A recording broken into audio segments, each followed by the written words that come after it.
الشيطان الرجيم بسم الله الرحمن الرحيم يسألونك عن الأنفال قل الأنفال لله والرسول فاتقوا الله وأصلحوا ذات بينكم وأطيعوا الله ورسوله إن كنتم مؤمنين إنما المؤمنون الذين إذا ذكر الله وجلت قلوبهم وَإِذَا تُلِيَتْ عَلَيْهِمْ آيَاتُهُ زَادَتْهُمْ إِيمَانًا وَعَلَى رَبِّهِمْ يَتَوَكَّلُونَ الَّذِينَ يُقِيمُونَ الصَّلَاةَ وَمِمَّا رَزَقْنَاهُمْ يُنْفِقُونَ أُولَئِكَ هُمُ الْمُؤْمِنُونَ حَقًّا لَهُمْ دَرَجَاتٌ عِندَ رَبِّهِمْ وَمَغْفِرَةٌ وَرِزْقٌ كَرِيمٌ صدق اللہ العظیم۔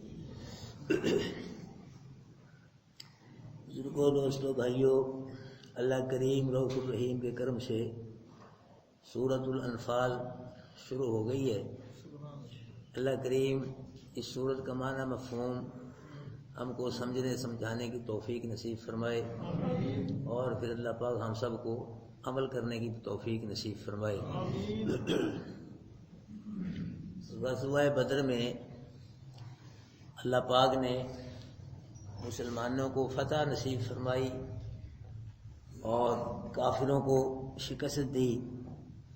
غزوہ بدر میں بڑے بڑے 70 کافر، بلکہ کافروں کے سردار بڑے بڑے مارے گئے اور 70 کافر جو تھے وہ گرفتار ہوئے۔ باقی کافر میدان چھوڑ کے، اپنا سامان چھوڑ کے بھاگ گئے۔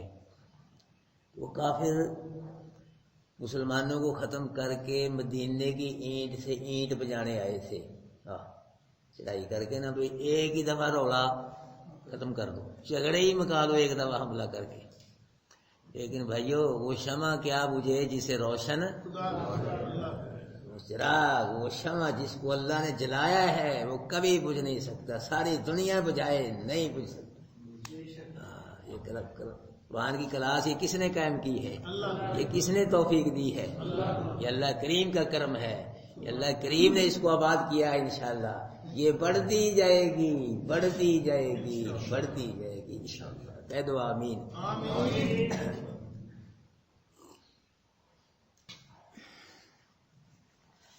اللہ اکبر۔ جنگ بدر میں کافروں کو ایسی ذلت امیز عبرتناک شکست ہوئی کہ آئندہ پھر کافروں کو کسی میدان میں پاؤں جم نہیں سکے۔ جنگ بدر کے بعد کفر گھٹتا ہی گیا، گھٹتا ہی گیا، اسلام بڑھتے ہی گیا، بڑھتے ہی گیا، بڑھتے ہی گیا۔ جنگ بدر میں بدر کے اختتام پہ کچھ صحابہ کرام نے تو کافروں کا جو بھاگ کے گئے تو ان کا تعاقب کیا پیچھے سے، کئی کافر پکڑے، کئی مارے، کئی قیدی بنائے، اور کچھ صحابہ کرام نے مال غنیمت اکٹھا کیا۔ کچھ صحابہ کرام نے اللہ کے نبی کے ارد گرد گھیرا بنا لیا تاکہ اللہ کے نبی کو نقصان نہ پہنچائے۔ تو جن صحابہ کرام نے تعاقب کیا تھا کفار کا، تو انہوں نے کہا یہ مال غنیمت ہمارا حق ہونا چاہیے، ہم نے تعاقب کیا ہے، کئی کافر مارے ہیں، کئی جنگی قیدی بنائے ہیں۔ جن صحابہ کرام نے مال غنیمت اکٹھا کیا تھا انہوں نے یہ کہا کہ مال غنیمت ہمارا ہونا چاہیے، مال غنیمت اکٹھا کیا ہے۔ جو صحابہ کرام نے اللہ کے نبی کے ارد گرد گھیرا بنایا تھا انہوں نے کہا یہ ہمیں ہمارا ہونا چاہیے، ہم نے اللہ کے نبی کی حفاظت کی ہے۔ تو اللہ پاک نے یہ آیت کریمہ نازل فرمائی کہ یسألونک عن الانفال۔ انفال یہ نفل کی جمع ہے۔ نفل کہتے ہیں زائد چیز کو، جیسے نفلی نماز، نفلی روزہ، نفلی صدقہ۔ ایک تو فرض نماز ہے نا، فرض صدقہ ہے جی، فرض ایک نفلی نماز، نفلی روزہ، زائد چیز۔ تو شرعی اصطلاح میں نفل مال غنیمت کو کہا جاتا ہے۔ وہ مال جو کافروں سے جنگ لڑ کے حاصل ہو اس مال کو مال غنیمت کہا جاتا ہے، اور جو مال کافروں کی جنگ کے بغیر ہی حاصل ہو جائے اس کو مال فے کہا جاتا ہے۔ مال غنیمت اس کو کہا جاتا ہے جو کافروں کے ساتھ لڑائی ہو، جنگ ہو، اور جو پھر فتح اللہ دے تو کافروں کا سامان ہاتھ آئے، مسلمانوں کے سارے سامان، وہ کیا مال غنیمت ہے۔ اور مال فے کہ لڑائی نہیں ہوئی، کافر ویسے ہی میدان چھوڑ کے بھاگے، میدان جنگ سامان چھوڑ کے بھاگے، اس مال کو مال فے کہا جاتا ہے۔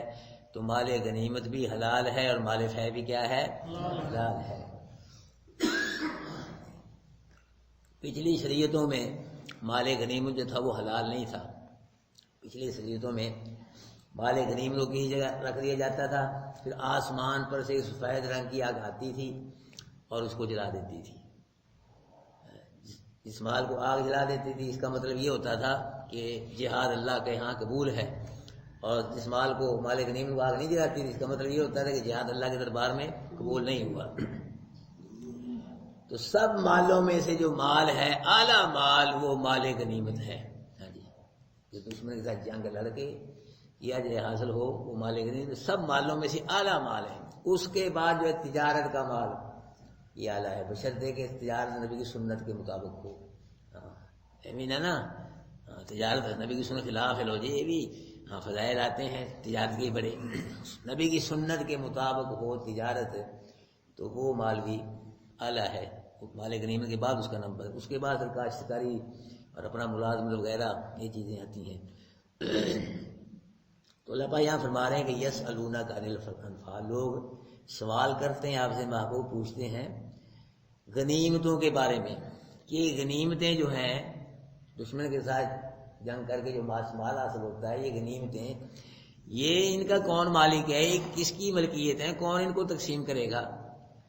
تو فرمایا قل الانفال للہ والرسول، محبوب کہہ دو انفال جو ہے مال غنیمتیں یہ اللہ کے لیے اور اس کے لیے ہیں، رسول کے لیے ہیں۔ ہاں، اللہ کے لیے ہے اور اس کے رسول کے لیے۔ مطلب یہ ہے کہ مال غنیمت اس کا مالک اللہ ہے، یہ ملکیت اللہ کی ہے۔ اس کی وجہ یہ ہے کہ فتح جو ہوئی ہے مسلمانوں تمہاری وجہ سے نہیں ہوئی، فتح کس نے دی ہے؟ تو پھر مال غنیمت بھی کس کا، اس کی ملک ہے؟ اللہ کی ملک ہے، اللہ مالک ہے مال غنیمت کا۔ اور اللہ پاک نے فرمایا وَلَقَدْ نَصَرَكُمُ اللَّهُ بِبَدْرٍ وَأَنْتُمْ أَذِلَّةٌ، محبوب ہم نے تمہیں بدر میں کامیاب کیا، مدد کی، حالانکہ تم تھوڑے تھے، کمزور تھے۔ تو فتح کون دیتا ہے بھائی؟ اللہ۔ تو جو فتح ہوئی تمہاری وجہ سے نہیں ہوئی، اللہ فتح دیتا ہے۔ مال غنیمت یہ کون مالک ہے اس کا؟ اللہ۔ اور رسول جو ہے، رسول کو اس مال میں تصرف حاصل ہے، رسول اس مال میں تصرف کرے گا، یعنی اللہ کے حکم کے مطابق یہ مال مومنوں میں مجاہدین میں اللہ کا رسول تقسیم کرے گا۔ اللہ مطلب یہ اللہ فرما رہے ہیں کہ جہاد کا اجر و ثواب تو مسلمانوں تم کو دن قیامت کے اللہ دے گا جنت کی شکل میں۔ یہ جو ہے نا مال غنیمت یہ نفلی چیز ہے کہ زائد چیز ہے، اللہ انعام دے رہا ہے تم کو۔ پہلی امتوں میں یہ کیا تھا؟ حرام تھا مال غنیمت، لیکن یہ تمہارے اللہ نے حلال کر دیا ہے، یہ اللہ پاک کی طرف سے ایک زائد انعام ہے تمہارے لیے، تحفہ ہے۔ اصل ثواب جو اجر و ثواب جہاد کا وہ دن قیامت کے اللہ تم کو جنت کی شکل میں دے گا، یہ اللہ پاک فرما رہے ہیں۔ قل الانفال للہ والرسول، محبوب کہہ دو یہ غنیمتیں جو اللہ کے لیے ہیں، یعنی اللہ کی ملک ہیں، اور رسول کے لیے، یہ ملک اللہ کی ہیں، لیکن رسول کیا کرے گا؟ مجاہدین میں اللہ کے حکم سے تقسیم کرے گا۔ یہ کیا ہے؟ ایک نفلی چیز زائد ہے، یہ اجر و ثواب نہیں جہاد کا، یہ اللہ انعام ایک تحفہ اللہ دے رہا ہے جہاد کی وجہ سے تم کو۔ میں فتقوا اللہ، اللہ سے ڈرو ہر معاملے میں، صبح شام رات دن ہر وقت لیل و نہار، کس سے ڈرو؟ اللہ سے ڈرو، کسی سے نہ ڈرو، کس سے ڈرو؟ اللہ سے ڈرو۔ جو اللہ سے بھائیو ڈرتا ہے ساری مخلوق اس سے ڈرتی ہے، میں آپ کو بتلا دوں، جو اللہ سے نہیں ڈرتا ساری مخلوق اس کو ڈراتی ہے۔ صحابہ کرام اللہ سے ڈرتے تھے، کافر میدان چھوڑ کے دیکھ ہی بھاگ جاتے تھے صحابہ کرام کو کئی جنگوں میں دیکھ ہی بھاگ گئے کافر میدان چھوڑ کے۔ اور اب کتنے مسلمان ہیں؟ 1 ارب سے زائد مسلمان ہیں۔ کوئی اسرائیل کتے کے پنجے جتنا ملک ہے، وہی مسلمانوں کو ڈرا رہا ہے، اس لیے کہ اب مسلمان اللہ سے نہیں ڈرتے۔ اللہ کے ڈرنے کا بڑا فائدہ ہے، بہت فائدہ ہے۔ وَلِمَنْ خَافَ مَقَامَ رَبِّهِ جَنَّتَانِ، جو اللہ کے دربار میں کھڑا ہونے سے ڈر گیا دن قیامت کے، اللہ اس کو 2 جنتیں نصیب فرمائے، 2 جنتیں۔ جنت تو ایک ہی مل جائے بڑی ہے بھائی، 2 جنتیں اللہ نصیب فرمائے گا جو اللہ کے ہاں دن قیامت کھڑا ہونے سے ڈر گیا، اس کو اللہ کے دربار میں کھڑا کیا جائے گا۔ کیا جواب دوں گا میں؟ پوری زندگی حساب دینا پڑے گا۔ جو اللہ سے ڈر گیا اس کو 2 جنتیں ملیں گی۔ حدیث میں آتا ہے ایک بہت ہی بڑا گناہ گار تھا، ساری زندگی گناہ کیے اس نے، مرنے لگا بیٹوں سے کہا بیٹا میرے پاس ایک بھی نیکی نہیں، گناہ ہی گناہ ہے. تو اب اللہ کے دربار میں جاتے ہو شرم آتی ہے، کون سا منہ لے کے اللہ کے دربار میں جاؤں گا، ڈر لگتا ہے کہ ہے ہی پلے ہی کچھ نہیں ہے. ویسے کرو جب میں مر جاؤں، مرنے کے بعد مجھ کو جلا کر میری راہ کو اٹھا کے نا جب ہوا تیز چل رہی ہو کسی دریا میں بہا دینا، ذرات وغیرہ بکھر جائیں گے تو نہ میں زندہ کیا جاؤں گا، نہ اللہ کے دربار میں پیش ہوں گا، نہ کچھ شرمندہ ہونا پڑے گا. تم یہ میرے ساتھ نا یہ نیکی کر دینا، میں نے تو نیکی کی کوئی نہیں پر یہ تم کر دینا. تو مر گیا. بیٹوں نے جلایا، راکھ اٹھا کے تیز ہوا میں دریا میں بہا دی. تو اللہ پاک نے ہوا کو حکم دیا، ہوا کو، ہوا جتنے اس میرے بندے کے تم نے ذرے اڑائے ہیں سب کٹھے کر دے. پانی کو حکم دیا جتنے ذرے بہائے سارے کٹھے کر دے. جی وہ بیٹے بھی جا ہی رہے، اللہ پاک نے اس گناہ گار کو زندہ کر کے دریا کے کنارے پہ بٹھا لیا. فرمایا میرے بندے تو نے جو کیا ہے نا، شراب پی ہے، حرام کھایا، یہ وہ جو کچھ یہ نہیں پوچھتا، یہ پوچھتا ہوں کہ یہ کام تو نے کیوں کیا، یہ کیوں کیا؟ تو عرض کی اللہ تیرے ڈر سے. اچھا میرے ڈر سے کیا ہے نا تو نے یہ کام؟ جعفر میں نے تیرے سارے گناہوں پہ رحمت کے قلم پھیر کے تیرے لیے جنت کے دروازے کھول دیے. اللہ سے ڈر کا کتنا فائدہ ہے. اللہ ہم کو اپنا خوف نصیب فرمائے، اپنا ڈر نصیب فرمائے. ہم صرف اور صرف کس سے ڈریں؟ اللہ ہی سے ڈریں اور کسی سے نہ ڈریں. بھائی فتقوا اللہ، اللہ سے ڈرو. وَأَصْلِحُوا ذَاتَ بَيْنِكُمْ، اور اصلاح کرو اپنے آپس کے معاملات کی، صلح صفائی رکھو آپس میں. مال غنیمت کی وجہ سے تمہارے اندر کوئی جھگڑا کوئی الجھاؤ پیدا نہ ہو. اور وَأَطِیعُوا اللَّهَ وَرَسُولَهُ، اطاعت کرو اللہ کی اور اس کے رسول کی. ان کنتم مؤمنین، اگر تم کیا ہو؟ مومن ہو. اگر تم مومن ہو تو کیا کرو؟ اللہ سے ڈرو، اپنے درمیان صلح صفائی رکھو، اللہ کی اطاعت کرو اور اس کے رسول کی اطاعت کرو. مطلب یہ کیا ہے کہ ایمان کا تقاضا یہ ہے کہ آدمی اللہ سے ڈرے، آپس میں اصلاح رکھے، صلح رکھے، اللہ کی اطاعت کرے، اللہ کے رسول کی کرے اطاعت کرے. جب آدمی اللہ سے ڈرے گا، اپنے معاملات میں اصلاح رکھے گا، اللہ کے رسول کی اطاعت کرے گا، تو پھر اللہ کیا کرے گا؟ سب لڑائیاں جھگڑے ختم ہو جائیں گے اور دلوں کے اندر محبتیں الفتیں اللہ پاک پیدا فرمائے گا. جب یہ کام کرو گے، ڈرو گے اللہ سے، آپس میں صلح صفائی سے رہو گے، اللہ کے رسول کی اطاعت کرو گے، تو پھر اللہ آپ تمہارے جھگڑے لڑائیاں سب ختم کر کے تمہارے دلوں میں کیا پیدا فرما دے گا؟ محبتیں، الفتیں، پیار اللہ پاک پیدا فرما دے گا.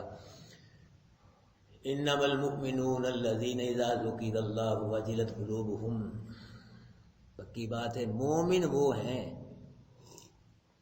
جب نام لیا جائے، ذکر کیا جائے اللہ کا ان کے پاس. مومن کون ہے؟ مومن کو اللہ پاک نے علامت نشانی بیان فرمائی ہے کہ مومن کون ہے. جب ان کے پاس اللہ کا ذکر کیا جائے، اللہ کا نام لیا جائے. نام کیا مطلب؟ نام کا اللہ کی بڑائی بیان ہو، اللہ کی کبریائی بیان ہو، اللہ پاک کا شان بیان ہو. جب شان کیا ہے کہ ہر چیز کا صرف خالق کون ہے؟ ہر چیز کا صرف اور صرف مالک کون ہے؟ یہ اللہ کی بڑائی ہے، اللہ کا شان ہے. ہر چیز کا کنٹرولر کون ہے؟ ہر چیز پہ قادر کون ہے؟ اللہ ہے. اور ہر جگہ موجود کون ہے؟ ہر چیز کو جاننے والا کون ہے؟ اور ہر چیز عطا کرنے والا کون ہے؟ یہ 7 چیزیں یاد کر لیں آپ، سب حضرات یاد کر لیں، سب اسٹوڈنٹوں کو یاد ہونی چاہیے کہ ہر چیز کا خالق بھی صرف اللہ ہے، مالک بھی اللہ ہے، کنٹرولر بھی اللہ ہے، قادر بھی ہر شے پہ اللہ ہے، اور ہر جگہ موجود بھی اللہ ہے، ہر چیز کو جاننے والا بھی اللہ ہے، اور ہر چیز عطا کرنے والا بھی. یہ 4 چیزیں جو ہے نا تقریباً ان کے اندر اللہ پاک کی ساری صفتیں آ گئی. یہ اللہ پاک کی صفتوں کا ان چیزوں کو مجموعہ سمجھو، خلاصہ نچوڑ سمجھو ان چیزوں کا. اللہ پاک کی ساری چیزیں ان صفات کے اندر آ گئی. ہر شے کا خالق اللہ کوئی نہیں ہے، ہر شے کا مالک اللہ اور کوئی نہیں ہے. ہر شے پہ کنٹرول کس کا ہے؟ اور ہر شے پہ قادر کون ہے؟ ہر جگہ موجود کون ہے؟ ہر جگہ ہر چیز کو جاننے والا کون ہے؟ اور ہر چیز عطا کرنے والا کون ہے؟ اللہ ہی اور کوئی نہیں ہے. نبی ولی پیر فقیر اللہ پاک ان صفتوں میں شریک نہیں ہیں، شامل نہیں ہیں. یہ اللہ پاک کی صفتیں ہیں. جس طرح اللہ پاک اپنی ذات میں وحدہ لا شریک ہے، اپنی صفات میں اللہ پاک کیا ہے؟ وحدہ لا شریک ہے. سب حضرات یہ اللہ پاک کی یہ صفات نام کر لیں جی. ان 4-7 صفتوں کے اندر تقریباً اللہ پاک کی ساری صفتیں آ جاتی ہیں. انما المؤمنون الذین، مومن وہ ہیں جب ان کے پاس اللہ کا نام لیا جائے، ذکر کیا جائے تو واجلت قلوبہم، اللہ پاک کی جلالت اور عظمت کی وجہ سے ان کے دل کیا ہو جاتے ہیں؟ ڈر جاتے ہیں۔ اللہ پاک کے ذکر سے ان کے دل کیا ہو جاتے ہیں؟ ڈر جاتے ہیں، رونگٹے کھڑے ہوتے ہیں اللہ پاک کے ذکر سے ان کے۔ وَإِذَا تُلِيَتْ عَلَيْهِمْ، یہ دوسری صفت، پہلی صفت یہ ہے کہ جب ان کے پاس اللہ کا نام لیا جائے ان کے دل کیا ہوتے ہیں؟ ڈر جاتے ہیں۔ دوسری صفت کیا ہے؟ وَإِذَا تُلِيَتْ عَلَيْهِمْ آيَاتُهُ، اور جب پڑھی جاتی ہیں ان پہ آیتیں اس کی، ایمان والوں کو جب قرآن پڑھ کے سنایا جاتا ہے تو پھر کیا ہوتا ہے؟ زادتہم ایمانا، قرآن سن کے ایمان والوں کو ایمان کیا ہوتا ہے؟ زیادہ ہوتا ہے، بڑھتا ہے، مضبوط ہوتا ہے قرآن سن کے۔ اور بھائیو قرآن سے ایمان زیادہ ہوتا ہے اور جہاد سے، یہ 21ویں پارے میں آئی ہے، جہاد سے بھی ایمان زیادہ ہوتا ہے، بڑھتا ہے، اور قرآن سے ایمان کیا ہوتا ہے؟ بڑھتا ہے۔ ماشاءاللہ، اللہ اکبر کبیرہ۔ لیکن اب لوگوں نے قرآن بھی چھوڑ دیا اور جہاد بھی چھوڑ دیا، نتیجہ کیا؟ ایمان کمزور ہو گئے۔ کئی تو ایسے ہیں دعویٰ بڑا ایمان کا، ذرہ برابر ایمان نہیں ان کے پاس، ایسے بدبخت بھی ہیں لوگ ہمارے معاشرے میں پیدا ہو گئے، دعویٰ بڑا ہے، مومن ہے جی، لیکن ذرہ برابر ہی بدبخت کے پاس ایمان نہیں ہے۔ یہ وجہ اس کی ہے کہ قرآن سے اس کی وجہ سے، قرآن کی وجہ سے ایمان کا پتہ لگتا ہے، اور قرآن کی وجہ سے ایمان مضبوط پکا ہوتا ہے، جہاد کی وجہ سے ایمان مضبوط ہوتا ہے۔ تو یہ دونوں چیزیں کام چھوڑ دی مسلمانوں نے، ایمان کمزور ہو گیا۔ اللہ اکبر۔ ہاں جی، وعلی ربہم یتوکلون، اور اپنے رب کے وہ کیا کرتے ہیں؟ توکل کرتے ہیں، بھروسہ کرتے ہیں۔ ذرائع ہیں، اسباب ہیں، وسائل ہیں، لیکن بھروسہ کس پہ ہے؟ توکل علی الحی الذی لا یموت، محبوب اس پہ بھروسہ کرو، اس پہ توکل کرو جو زندہ ہے، جسے موت نہیں آئے گی، باقی سب کو موت دیتا ہے، اس پہ بھروسہ کرو۔ توکل، ذرائع، اسباب، وسائل بروئے کار لاؤ، لیکن اس پہ بھروسہ نہیں کرنا۔ بھروسہ کس پہ کرنا ہے؟ یہ نہیں بھروسہ کریں گے ان کی وجہ سے ہمیں کامیابی ملے گی، سمجھائی بات؟ کامیاب کرنے والا کون ہے؟ اللہ ہے۔ یہ ہے توکل، بھروسہ اللہ پہ کرو گے، کامیاب اللہ کرے گا۔ الذین یقیمون الصلاۃ، اور ان کی تیسری صفت یہ ہے، چوتھی صفت یہ ہے کہ الذین یقیمون الصلاۃ، وہ نماز قائم کرتے ہیں۔ قائم کا مطلب ہے رسول اللہ صلی اللہ علیہ وسلم کی سنت کے مطابق نماز پڑھتے ہیں۔ حدیث میں آتا ہے جو نماز رسول اللہ صلی اللہ علیہ وسلم کی سنت کے مطابق پڑھی جائے گی وہ نماز اللہ کے دربار میں قبول ہوگی اور نجات کا ذریعہ بنے گی، اور جو نماز رسول اللہ صلی اللہ علیہ وسلم کی سنت کے خلاف ہوگی وہ نماز اللہ کے دربار میں قبول نہیں ہوگی، نجات کا ذریعہ نہیں بنے گی، بلکہ ایسے آتا ہے کہ اس نماز کو گندی ٹاکی میں کپڑے میں لپیٹ اس کے منہ پہ ماری جاتی ہے کہ جو نماز میرے نبی کی سنت کے خلاف ہے اس نماز کو میں کوئی اہمیت نہیں، کوئی قبول نہیں میرے دربار میں، نماز وہی قبول، اور نماز ہی نہیں کوئی بھی عمل میرے بھائیوں، کوئی بھی نیکی لے لو جو نبی کی سنت کے مطابق ہوگی، اس پہ نبی کی سنت مور لگی ہوگی، جو قرآن سے نبی کے فرمان سے جی نیکی ثابت ہے، وہ دین ہے، اس کے علاوہ کوئی دین چیز ہے ہی نہیں۔ یاد رکھنا نبی کا دین کیا ہے؟ مکمل ہے۔ نبی کے دین میں اب نہ کوئی کمی ہو سکتی ہے نہ اضافہ، جو کمی کرے گا وہ بھی مرے گا، پکڑا جائے گا، جو زیادتی کرے گا وہ بھی پکڑا جائے گا۔ الیوم اکملت لکم دینکم، آج کے دن میں نے تمہارا دین کیا کر دیا ہے؟ مکمل کر دیا، اس میں کوئی کمی بیشی نہیں ہو سکتی۔ اللہ اکبر۔ نماز بھائی یہ بڑا قیمتی عمل ہے، اور دن کی آمد کے سب سے پہلے نماز کے بارے میں پوچھا جائے گا، یہ یاد رکھنا۔ نماز کے بارے میں سب سے پہلے نماز کے بارے میں ایمان والوں سے پوچھا جائے گا۔ تو جس کے پاس ایمان ہی نہیں اس کے پاس کیا پوچھو؟ کچھ بھی نہیں پوچھا، گناہ کی ہے ہی نہیں۔ ایمان والوں سے مومنین سب سے پہلے نماز کے بارے میں سوال ہوگا، نماز کے بارے میں پوچھا جائے گا۔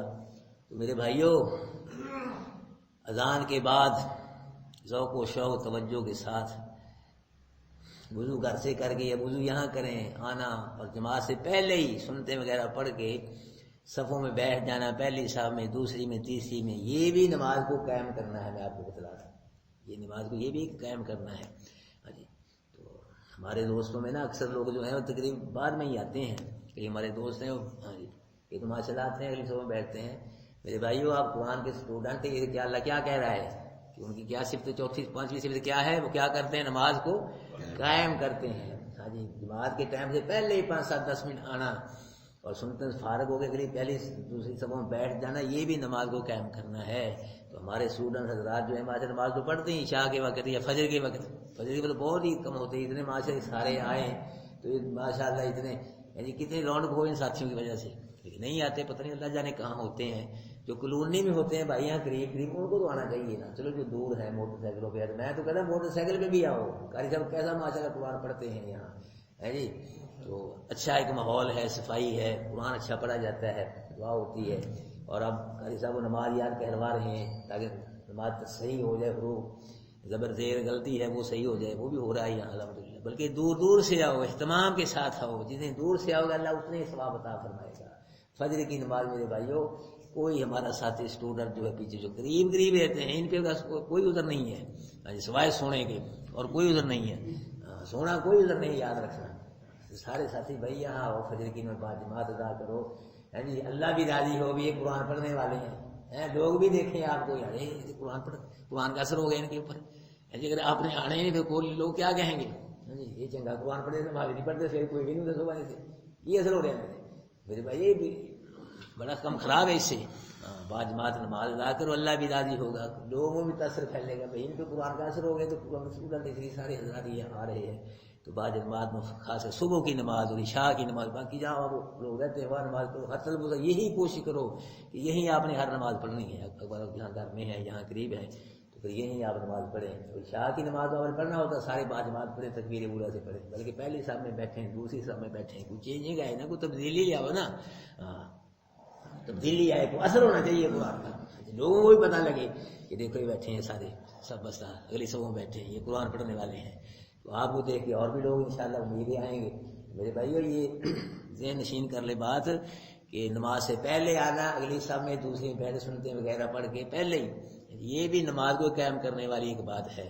اللہ پاک یہاں کیا فرما رہے ہیں کہ وہ لوگ جو قائم کرتے ہیں نماز کو، پانچویں صفت وَمِمَّا رَزَقْنَاهُمْ يُنْفِقُونَ، جو ہم نے ان کو رزق دیا اس میں سے کیا کرتے ہیں وہ خرچ بھی، جو بھی رزق ہے، جو بھی کوئی قسم ہے نا رزق کی، اللہ پاک فرما رہے وہ ہم نے دیا ہے، ہم نے، کسی نبی نے نہیں دیا ہے، کسی ولی نے نہیں، کسی پیر فقیر نے کچھ نہیں دیا، جو کچھ بھی دیا کس نے دیا ہے، مِمَّا رَزَقْنَاهُمْ، اور جو رزق، جو بھی رزق دیا ہے ہم نے ان کو اس میں سے کیا کرتے ہیں، خرچ کرتے ہیں۔ میرے بھائیو کوئی دودھ کا کام کرتا ہے تو دودھ کون عطا کرتا ہے، اللہ، اس دودھ میں سے اللہ کی راہ میں خرچ کرو۔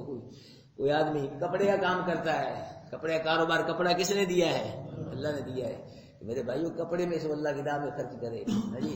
کوئی آدمی فروٹ کا کام کرتا ہے، باغ ہے، کوئی فروٹ کا کام کرتا ہے، کوئی غلہ ہے، جنس ہے، جو کچھ بھی ہے اللہ پاک فرما رہے ہیں کہ وہ اس میں سے کیا کرتے ہیں، خرچ کرتے ہیں۔ اس کے اندر زکوٰۃ بھی آئے گی، نفلی صدقہ بھی آئے گا۔ تو یہ پانچ صفتیں ہوئی ہیں، تو اللہ پاک فرما رہے ہیں جن کے اندر یہ پانچ صفتیں پائی جائیں گی، اولئک هم المؤمنون حقا، یہی لوگ پکے مومن ہیں۔ یہی لوگ کیا ہیں، پکے مومن ہیں، ان کے ایمان میں شک کرنا بھی کفر ہے۔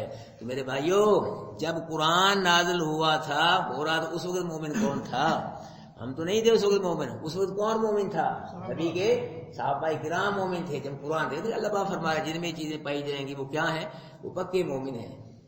تو اس وقت کون مومن تھا، باقی سب کے لیے قیامت تک کے لیے، لیکن اس وقت کون مومن، صحابہ کرام مومن تھے۔ قرآن نے نبی کے صحابیوں کیا کہا ہے، مومن، قرآن نے نبی کے صحابیوں کیا کہا ہے، اور ایک مرتبہ نہیں بار بار کہا ہے قرآن نے نبی کے صحابیوں کو مومن، یا ایھا الذین، وہ انہی کو خطاب ہے، ہم تو بعد میں آئے ہیں، خطاب ان کا سمجھایا سب کو جا رہا ہے۔ اولین جو مومن ہے جی وہ کون ہے، صحابہ کرام ہیں۔ تو میرے بھائی جب قرآن نے مومن کہہ دیا صحابہ کرام اور بار بار کہہ دیا، تو اب جو نبی کے صحابہ کے ایمان میں شک کرے گا وہ قرآن میں شک کرے گا، اور قرآن میں شک کرنے والا بندہ مسلمان ہے ہی نہیں، یاد رکھنا۔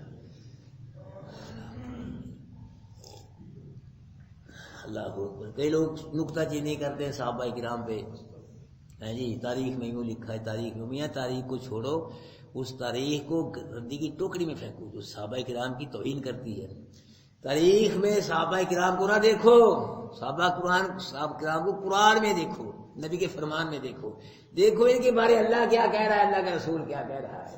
اور میرے بھائیو قرآن جو ہے یہ نبیوں کے حالات بیان کرتا ہے نبی کے صحابیوں کے، اور صاف بیان کرتا ہے قرآن، صفتیں بیان کرتا ہے نبی کی، یہ صفتیں اور کیا ہے، یہ 5 صفتیں بیان فرمائی ہیں، یہ نبی کے صحابہ 5 صفتیں فرمائی، یہی لوگ کیا ہے، یہ پکے مومن ہیں۔ کئی لوگ کہتے ہیں ہم مومن ہیں، نبی کے صحابی مومن ہیں، ایسے لوگ بھی ہیں کہ ہم مومن ہیں، نبی کے صحابہ مومن نہیں ہیں۔ ہاں، اگر نبی کے صحابہ مومن ہے بھائی، پھر کوئی بھی مومن نہیں ہے، کیونکہ قرآن کہاں سے آیا ہے؟ قرآن صحابہ، ہاں ہم تک کس نے پہنچایا ہے؟ صحابہ کرام نے۔ نبی کی حدیث کس نے پہنچائی ہم تک؟ حدیث کے راوی کون ہے؟ صحابہ کرام۔ اگر صحابہ کرام کو درمیان سے نکال دو، نہ قرآن ہم تک پہنچتا ہے، نہ نبی کا فرمان ہم تک پہنچتا ہے۔ میرے بھائیو، یہ صحابہ کرام کی محنت ہے کہ آج ہم کلمہ پڑھ رہے ہیں، قرآن پڑھ رہے ہیں، مسجد مدرسے، حاجی نمازی، یہ کس کی محنت ہے؟ صحابہ کرام کی محنت ہے۔ اگر صحابہ کرام محنت نہ کرے، پتہ نہیں ہم کیا ہوتے، ہم پتہ نہیں کیا ہوتے۔ یہ صحابہ کرام کی محنت ہے، تو اس لیے صحابہ کرام پہ اعتراض نہیں کرنا چاہیے۔ صحابی پہ اعتراض کرنے کے لیے صحابی بننا چاہیے۔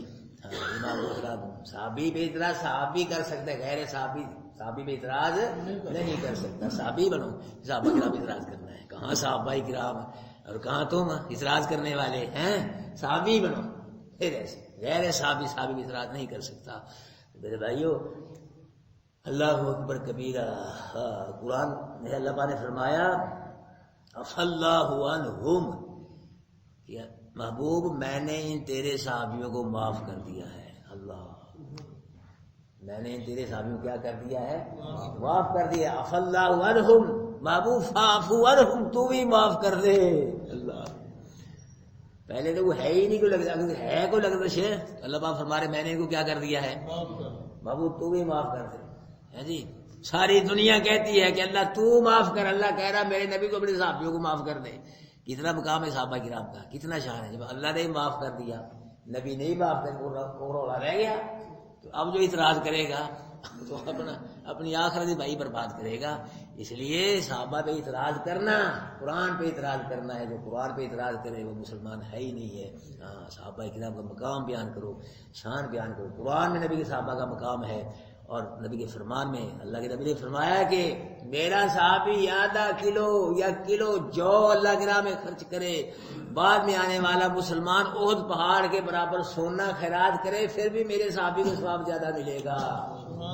یہ ہے صحابہ، ذرا سوچنا چاہیے جو لوگ کرتے صاحب، میرا صحابی آدھ کلو یا کلو جو کتنے کے ہیں خیرات کرے، بعد میں احد پہاڑ کتنا بڑا ہے، اس کے برابر سونا خرچ کرے، پھر بھی میرے صحابی کو ثواب زیادہ ملے گا۔ بھائی وہ نبی کے صحابی ہیں، صاحب ہے نبی کے، ساتھی ہیں، وہ انہوں نے اب عالم ہیں، قاری ہیں، حاجی نمازی سکی گھر، صحابی نہیں ہے، اب صحابی کوئی نہیں ہے اب۔ کیوں؟ آنکھیں تو ہیں دیکھنے والی، جس چہرے کو دیکھ کے آدمی ایمان کی حالت میں نبی کے صحابی بنتے، وہ چہرہ کہاں سے لاؤ گے؟ نہیں سمجھے بات؟ آنکھیں تو ہیں دیکھنے والی، یہ چہرے کو دیکھ کے آدمی صحابی بنو، چہرہ کہاں سے لاؤ گے نبی کا؟ اس لیے انہوں نے نبی کے چہرے کو دیکھ کلمہ پڑھا ہے، انہوں نے نبی کے چہرے کو دیکھ قرآن پڑھا ہے، وہ نبی کے صاحب ہیں، ساتھی ہیں۔ اس لیے بھائی بچنا چاہیے، جب بھی کرو صحابہ کرام کی تعریف کرو، ان کا احترام کرو۔ جی، اکریم و صحابی فرمان دے کہ میرے صحابہ کا احترام کرو، عزت و احترام کرو، اسی میں ہی فائدہ ہے۔ لہم درجات عند ربہم، اللہ واسطے ان کے درجے ہیں ان کے رب کے ہاں۔ جو نبی کے صحابہ ہیں تو ان کے لیے کیا ہے؟ ان کے رب کے ہاں کیا ہے؟ درجے ہیں، درجے، جنت کے درجے ہیں بہت، جنت کے 100 درجے ہیں، اللہ کے نبی نے فرمایا۔ ہر درجے کے درمیان اتنا فاصلہ جتنا زمین سے لے کے آسمان تک اتنا فاصلہ ہے، تو ان درجوں میں لوگ اپنے اپنے مقام کے حساب سے اللہ پاک جنت عطا فرمائے گا۔ تو دن قیامت یہ نہیں ہوگا کہ اونچے درجے والے جو نیچے والے ہوں گے ان کو اپنے سے کم تر سمجھیں، کم سمجھیں، یہ نہیں ہوگا، اور جو نیچے والے ہوں گے وہ اپنے اوپر والے درجے والوں کو اپنے سے اونچا سمجھیں، یہ نہیں ہوگا۔ یہ چیز اس وجہ سے پیدا ہوتی ہے کہ تکبر، فخر، اناد، ضد، حسد، اس کی وجہ سے یہ چیزیں پیدا ہوتی ہیں۔ وہاں تکبر ہو گئی نہیں، تکبر، حسد، کینہ یہ اللہ پاک پہلے ہی کھینچ لے گے، صاف کر دیں گے، سب مسلمانوں کے دل ایک ہوں گے، یکساں ہوں گے۔ اوپر والے نیچے والوں کو کمزور نہیں سمجھیں گے، اور نیچے والے اوپر والوں کو اپنے سے اعلیٰ نہیں سمجھیں گے۔ جنت میں ہر آدمی خوش ہوگا، وافر مقدار میں اللہ پاک عرش ہے، انجوائے وغیرہ جو بھی سب کچھ وافر، لہما جو جنتی چاہے گا وہی ملے گا جنت میں۔ یہاں تو ہم کو ملتے ہیں جو ہم چاہیں، جنت میں جو جنتی چاہے گا نا وہی ملے گا. بلکہ اللہ پاک وعدے لگائیں گے مانگو مانگو مانگو. کیا مانگے؟ مانگو مانگو. اللہ پاک فرمائے گا لو پھر میں ایک اور چیز تم کو دیتا ہوں کہ آج کے بعد میں تم پہ کبھی ناراض نہیں ہوں گا، آج کے بعد میں تم پہ ہمیشہ راضی رہوں گا، راضی رہوں گا. میرے بھائیو آپ دنیا میں تو اللہ کا ناراض بھی ہو جاتے ہیں، پیڑے کم کرو تو اچھے کرو تو راضی ہو، لیکن جنت میں جو چلا گیا اللہ ہمیشہ ہمیشہ اس سے راضی رہے گا، خوش رہے گا. نہ اللہ جنت سے نکال لے نہ کوئی جنت سے نکلے. وہ ایسی زندگی ہے. یہ زندگی تو کچھ بھی نہیں اس کے مقابلے میں بھائی. یہ کچھ اصل زندگی وہی ہے، جنت کی زندگی ہے. تو غزوہ خندق کے موقع پہ صحابہ کرام خندق کھود رہے تھے تو صحابہ کرام نے یہ اعلان کیا کہ نحن الذین بایعوا محمد صلی اللہ علیہ وسلم علی الجہاد ما بقینا ابدا، کہ ہم نے محمد صلی اللہ علیہ وسلم کے ہاتھ پہ اس لیے بیعت کر لی ہے کہ جب تک باقی رہیں گے اللہ کے راستے میں جہاد کرتے رہیں گے. اللہ کے نبی نے فرمایا کہ اچھا لا عیش الا العیش الاخر. اور میرے صحابیوں دنیا کی زندگی کوئی زندگی نہیں، اصل زندگی جو وہ آخرت کی زندگی ہے. اللہم اغفر للانصار والمہاجر، اللہ میرے انصار صحابیوں کو بھی بخش دے، میرے مہاجر صحابیوں کو بھی بخش دے. میرے بھائیوں صحابہ کرام جی یہ دنیا میں دین کی محنت کرتے تھے، آخرت کی فکر کرتے تھے. ہم کو بھی آخرت کی فکر کرنی چاہیے. آخرت جو بنے گی بھائی قرآن کے ساتھ بنے گی، قرآن کے بغیر یہ آخرت نہیں بن سکتی. نہ اللہ راضی ہوگا، نہ آخرت ملے گی، نہ جنت ملے گی. بربادی ہے قرآن کے بغیر. کچھ ایسے لوگ پیدا ہو گئے ہمارے مسلمان قرآن کو نہیں پسند کرتے. کچھ تو اعلان قرآن کی بغاوت کر رہے ہیں، کچھ درپردہ قرآن کی بغاوت کر رہے ہیں، پسند نہیں کرتے قرآن کو. جی چھوڑو جی، بس بزرگوں نے جو لکھ دیا ہے بس یہی ہمارے لیے کافی. ہم نہیں سمجھ سکتے قرآن. کیوں نہیں سمجھ سکتے؟ فزکس کیمسٹری سمجھ سکتے ہو، بڑے بڑے کاروبار سمجھو، قرآن کیوں نہیں سمجھاتا؟ یہ بھی سمجھاتا ہے الحمدللہ. اب آپ کو سمجھا رہا ہے نہیں سر، ایتے ایتے سمجھا رہی ہے الحمدللہ. تو میرے بھائیوں کوئی مشکل کام نہیں ہے. اللہ ہاں جی ان کے لیے کیا ہے؟ درجے ہیں ان کے رب کے ہاں. وہ مغفرت، اور کیا ہے؟ بخشش ہے. اور وہ رزق کریم، اور عزت والا رزق ہے. یہ قرآن کس کو کہہ رہا ہے؟ ہے تو قیامت تک کے لیے، سب کے لیے. لیکن اولین مخاطب کون ہے؟ قرآن کے صحابہ کرام ہیں. یہ صحابہ کرام کو کہا جائے کہ یہ لوگ کیا ہیں؟ پکے مومن ہیں. ان کے رب کے ہاں درجے ہیں، اور ان کے لیے بخشش بھی ہے اور عزت والا. اب بھی کوئی صحابہ کرام پہ بھائی اعتراض کرے، اپنی اس کی مرضی ہے، اپنی آخرت برباد کرے گا. ان کے لیے کیا ہے؟ مغفرت بھی ہے اور عزت والا رزق بھی ہے. جنت کا جو رزق ہے نا بھائیو، اس رزق کا تو کوئی مقابلہ رزق کر ہی نہیں سکتا. اتنا اعلیٰ رزق ہوگا. اللہ ہم سب کو نصیب فرمائے. کہو ہاں دیکھ لینا جا کے الحمدللہ آپ کہ اتنا اعلیٰ رزق ہے یہ. ہاں جی لیکن جس کو دنیا میں رزق حلال نصیب ہو جائے یہ بھی عزت والا رزق ہے. رزق حلال جس کو اللہ ہم سب کو وافر مقدار میں رزق حلال نصیب فرمائے، یہ بھی عزت والا رزق ہے. اس کے علاوہ حرام کا جو رزق ہے نا، وہ کروڑ ہو، 2 کروڑ، 10 ساری دنیا بھی مل جائے حرام کی، وہ عزت والی نہیں ہے. وہ 1 روپے کے بدلے مقابلے میں بھی نہیں ہے. حلال کا پیسہ ساری دنیا بھی حرام کی مل جائے. تو اللہ پاک بھائی ہم کو حرام رزق سے محفوظ فرما کے رزق حلال ہم سب کو اللہ پاک نصیب فرمائے. رزق حلال کے بڑے فائدے ہیں بھائیوں. اس سے ایک تو یہ ضائع نہیں ہوتا، اس میں برکت ہوتی ہے، بڑھتا ہے. اور اس کے کھانے سے بندے کو نیکی کی توفیق نصیب ہوتی ہے. ہاں اور حرام رزق جو اندر جائے گا پھر پیڑے ہی کم کرے، وہی اثر ہوگا، برے کم کرے گا. عام دیکھ جن لوگوں کے پاس پیسہ ہے، پیسے وہ کیا کیا کر رہے ہیں جی، وہ تو آتے ہی نہیں، وہ دین کی طرف قرآن کی طرف دوسری طرف لگے ہوئے، بس برے پٹھے کم کر رہے ہیں. الحمدللہ جن کو اللہ پاک نے اس کے حلال نصیب فرمایا الحمدللہ، وہ نماز بھی پڑھتے ہیں، کوئی داڑیاں بھی ہیں، کوئی حج بھی کرتے ہیں، کوئی عمرے بھی کرتے ہیں، قرآن بھی پڑھتے ہیں، کچھ نہ کچھ ہے. جو حرام والے ہیں یہ ہمارے افسران دیکھ لیں، M P M L A دیکھ لیں، دالی کا مانی کا فلانا، یا کیا ہے، دین سے دور ہے، قرآن سے دور ہے، اس کا حرام ہے تو کام بھی برے کر رہے ہیں، گناہ والے کام کر رہے ہیں. اللہ پاک ہم سب کو بھائی حرام رزق محفوظ فرما کے رزق حلال نصیب فرمائے. یسألونک عن الانفال، سوال کرتے لوگ آپ سے غنیمتوں کے متعلق. قل الانفال، آپ فرما دے غنیمتیں جو ہیں واسطے اللہ کے اور رسول کے، فتقوا اللہ سے ڈرو، واصلحوا ذات بینکم، اصلاح کرو آپس کے معاملات کی. واطیعوا اللہ ورسول، اطاعت کرو اللہ کے اس کے رسول کی. ان کنتم مؤمنین، اگر تم مومن ہو. انما المؤمنون الذین، پکی بات ہے مومن وہ ہیں کہ اذا ذکر اللہ، جب ان کی بات اللہ کا نام لیا جائے، واجلت قلوبہم، ان کے دل ڈر جاتے ہیں. واذا تلیت علیہم، جب پڑھی جاتی ان پہ ایتیں اس کی زادتہم ایمانا، تو ان کا ایمان زیادہ ہوتا ہے، وعلی ربہم یتوکلون، وہ اپنے رب پہ توکل کرتے ہیں، الذین یقیمون الصلاۃ، وہ لوگ قائم کرتے ہیں نماز کو، ومما رزقناہم، اور جو ہم نے ان کو دیا ہے اس میں سے کیا کرتے ہیں؟ خرچ کرتے ہیں، اولئک هم المؤمنون حقا، یہی لوگ پکے مومن ہیں، لہم درجات عند ربہم، ان کے لیے درجے ہیں ان کے رب کے پاس، ومغفرۃ، اور بخشش بھی ہے، ورزق کریم، اور عزت والا رزق بھی ہے۔ جزاکم اللہ خیر۔